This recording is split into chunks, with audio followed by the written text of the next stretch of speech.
আমি ডাক্তারের সাথে কথা বলেছি। ডাক্তার যেভাবে বলেছে যে তাকে এমনভাবে গুলি করা হয়েছে পরিকল্পিতভাবে, হত্যার উদ্দেশ্যে। আমি যে চেয়ারে বসে আছি, আমি এর আগের টকশোতে আপনিও ছিলেন, সেখানে এই চেয়ারে বসেছিল উসমান হাদি, আর আমি ঠিক নূর খান ভাই যেখানে সেই চেয়ারে। আমরা অনেক আলাপ আলোচনা, তর্ক বিতর্ক করেছিলাম। আমি এখানে আছি, আগামীকাল থাকতে পারবো কি জানি না। আমাদের এক ভাই উসমান হাদি, তিনি এখন এই মুহূর্তে খুবই গুরুতর অবস্থায়। তিনি আমাদের মাঝে ফিরবেন কি ফিরবেন না আমরা কেউ জানি না। আল্লাহর অশেষ কুদরতে আল্লাহ যদি চান তিনি আমাদের মাঝে ফিরে আসবেন। কিন্তু আমি ডাক্তারের সাথে কথা বলেছি। ডাক্তার যেভাবে বলেছে যে তাকে এমনভাবে গুলি করা হয়েছে পরিকল্পিতভাবে, হত্যার উদ্দেশ্যে।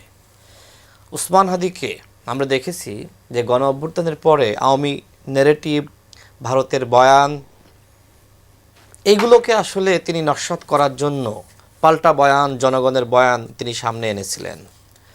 তো সেই জায়গা থেকে তাকে টার্গেট করা হলো। এবং কে তাকে হত্যা করলো? ছাত্রলীগ। এবং এই ছাত্রলীগকে এমনভাবে ট্রেনিং দেওয়া হয়েছে, শুরুতে বন্ধু বেশে কাছে গিয়েছে, সাথে গণসংযোগ করেছে, হয়তো আরও অন্যান্য সহযোগিতাও করতে পারে, মানে খুব আপন হয়েছে। এরপরে ঠিক এই বন্ধু উসমান হাদির মাথায় গুলি করে দিয়েছে। তো আজকে সরকারকে নিয়ে ভাই যে সমালোচনা করছিলেন, আমি তার সাথে একমত।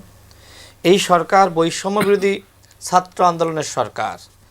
ভাই যেটি বললেন যে আন্দোলনটা আমরা 18 সালে শুরু করেছিলাম, কিন্তু ওই সময় ছিল কোটা সংস্কার আন্দোলন, এবং সেই আন্দোলন আমরা সফল করি। পরবর্তীতে আবার কোটা শেখ হাসিনা প্রতারণা করে ফিরিয়ে আনে, এবং এরপরে ছাত্র গণ অভ্যুত্থানের মধ্য দিয়ে তার পতন হয়েছে। দেখেন, একটা আন্দোলনের পরিকল্পনা থাকতে হয়। আমাদের আন্দোলনটা ছিল সামাজিক আন্দোলন, এবং সেখানে 5টা দফা ছিল।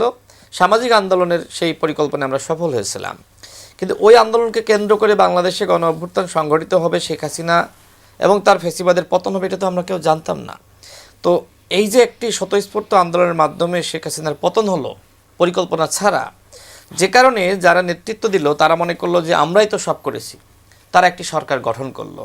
আর দলগুলো ভূমিকা রাখলেও তাদেরকে তুচ্ছ তাচ্ছিল্য করা হলো। ডক্টর মোহাম্মদ ইউনূস নিজেই করেছে। তিনি লন্ডনে গিয়ে, দুঃখিত, লন্ডনে অন্য একটা দেশে গিয়ে তিনি বলেছেন যে বাংলাদেশে শুধুমাত্র একটি দল নির্বাচন চাই, আর কোনো দল নির্বাচন চাই না। এরকমের একটা মন্তব্য ছিল।